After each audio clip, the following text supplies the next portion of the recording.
Hello दोस्तों, Manju Hindi story में आपका स्वागत है। आज की कहानी है अपमान। बात पिछले महीने की है। बाहर से कुछ सामान लाना था। मैं घर से बाहर निकली, बाजार जा ही रही थी कि रास्ते में याद आया कि विवेक भाई साहब का घर है, तो 2 मिनट उनके घर भी हो लूँ। बस विचार आया और मैं पहुंच गई उनके घर। दरवाज़ा खटखटाना शुरू ही किया कि भाई साहब खोल दिए। मुझे देख बड़े खुश हुए। मैंने भी मिठाई का डिब्बा उनको दिया और उनके गेस्ट रूम में जा बैठी। जिस वक्त घर में मैं बैठी ही थी, उसी समय उनकी नौकरानी घर की सफाई कर रही थी। मैं ड्राइंग रूम में बैठी थी। विवेक फ़ोन पर किसी से बात कर रहे थे। उनकी पत्नी चाय बना रही थी। मेरी नज़र सामने वाले कमरे तक गई, जहाँ मैट फर्श पर पोंछा लगा रही थी। अचानक मेरे कानों में आवाज़ आई, बुढ़िया, अभी ज़मीन पर पोंछा लगा है, नीचे पाँव मत उतारना। मैं बार बार यही नहीं करती रहूँगी, तंग आ गई हूँ तुमसे। रोज़ रोज़ घर गंदा कर देती हो। मैंने भाई साहब से पूछा, माँ कमरे में है क्या? गांव से यहीं ले आए क्या? ठीक किए। वहाँ किसके सारे रहती भला? भाई साहब बोले, हाँ, माँ अब यहीं रहती हैं, हम लोगों के साथ। जब तक चाय बन रही है मैं माँ से मिल लेती हूँ। भाई साहब बोले, हाँ हाँ, लेकिन रुकिए, अभी अभी शायद पोंछा लगा है, सूख जाए फिर जाइएगा। मैंने बड़ी हैरानी से पूछा, क्यों, गीला है तो नौकरानी दोबारा से लगाएगी?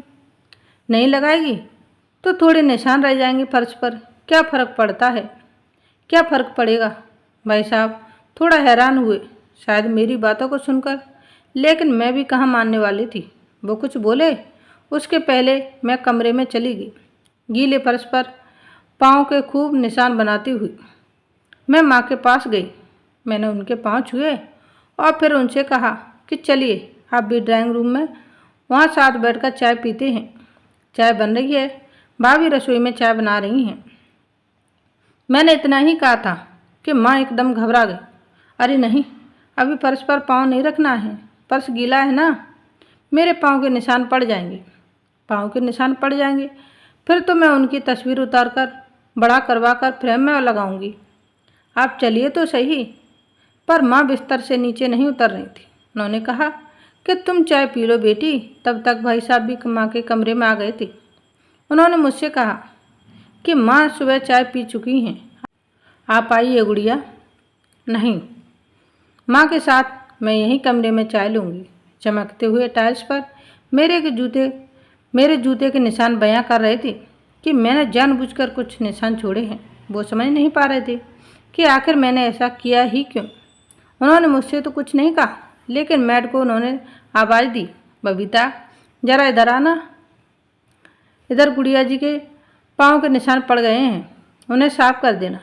बबीता ने गीला पोंछा फर्श पर लगाया। जैसे ही फर्श पर दोबारा सफाई हुई, मैं फिर खड़ी होकर उस पर चल पड़ी। निशान दोबारा पड़ गया। अब बबीता हैरान थी और साथ में भाई साहब भी। तब तक उनकी भाभी भी कमरे में आ चुकी थी। भाभी बोली, दीदी आइए, चाय पी रखी है, पी लीजिए। बहुत दिनों बाद आप आई, अच्छा लगा, आप आते रहा करिए। मैंने भाभी से कहा कि बुढ़िया के लिए चाय यहीं दे दीजिए। भाभी ने मेरी ओर देखा और चौंक कर भाई साहब की तरफ भी। मैंने कहा कि हैरान मत होइए। वो चुप थे। मैंने कहा कि मुझे ऐसा लगता है कि आप लोग माँ को प्यार से बुढ़िया बुलाते हैं। नौकरानी वहीं खड़ी थी, भाई साहब और भाभी भी वहीं खड़ी थी। सब चौंक गए। भाई साहब बोले, क्या हुआ गुड़िया, ऐसा क्यों बोल रही हो आप? मैंने कहा, भाई साहब हुआ कुछ नहीं, मैंने खुद सुना है कि आपके बबीता माँ को बुढ़िया कहकर बुला रही थी। उसने माँ को बिस्तर से उतरने से धमकाया भी था। यकीनन काम वाली ने माँ को बुढ़िया पहली बार नहीं कहा होगा, बल्कि वो कह भी नहीं सकती। उन्हें बुढ़िया उसने सुना होगा बेटे के मुँह से, बहू के मुँह से, बिना सुने वो नहीं कह सकती थी। जाहिर है आप लोग प्यार से माँ को इसी नाम से बुलाते होंगे। तभी तो उसने कहा, सच कह रही हूँ ना भाई साहब। पल भर के लिए धरती हिलने लगी थी। गीले फर्श पर हजारों निशान उभर आए थे। भाई साहब भाभी को डांटने लगे। बोले, तुमने कहा होगा, उनका छोटा बच्चा भी वहीं खेल रहा था। बुढ़िया रो रही थी। बहू की आंखें झुकी हुई थीं। बबीता चुप थी। गुड़िया, गलती हो गई, अब नहीं होगा ऐसा। बहुत बड़ी भूल थी मेरी।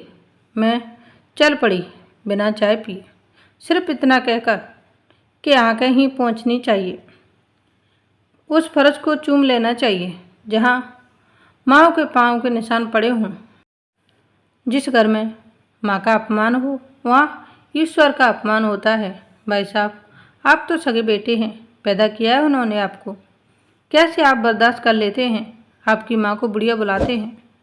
आज की कहानी यहीं समाप्त होती है। मिलते हैं नई स्टोरी वीडियो के साथ। Thanks for watching. Please like share and subscribe. धन्यवाद।